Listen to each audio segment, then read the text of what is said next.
Jeanette Miller, who's a motor offence solicitor. Very good morning. So you specialise in helping people in these situations? Absolutely. Just Karen actually has got in touch with us this morning. Asked the question everyone's going to be thinking straight away: how can someone still be on the roads with 62 points? It shows total disregard for the law. There are no circumstances, she says, that should allow this sort of thing to happen. It beggars belief. 62 points and still on the road. Yeah, I was scratching my head myself how that could have happened, but a court has heard that person's circumstances, and we don't know what they are. And that's the very point. Every court has to consider each individual case on its own facts. And every time you present to the court, bear in mind 12 is the point at which you lose your licence. Yeah. We're talking about 62, but you've represented people with 30 points on the licence.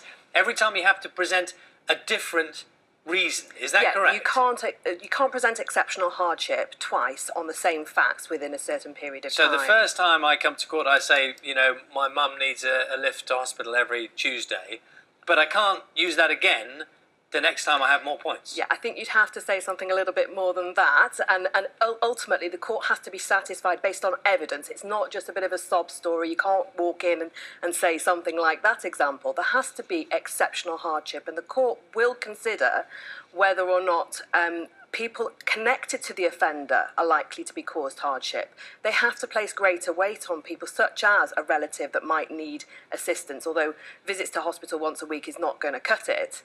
But they would have to consider whether the hardship would be caused to others, such as an employer or their children, or it can be all manner of things, a doctor and their patients. It could be anything, as long as the court satisfied its exceptional hardship. But yes, you couldn't present the same argument twice.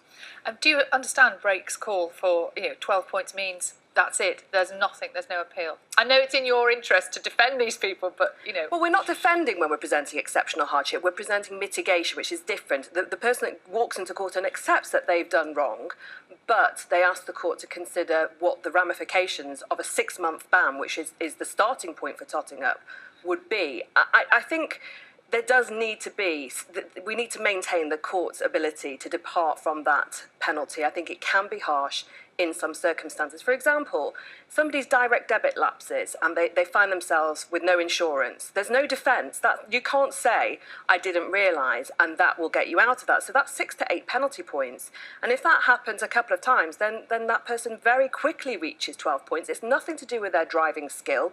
It can be an administrative oversight. Is it fair that that person then loses their job? I'm not sure it is.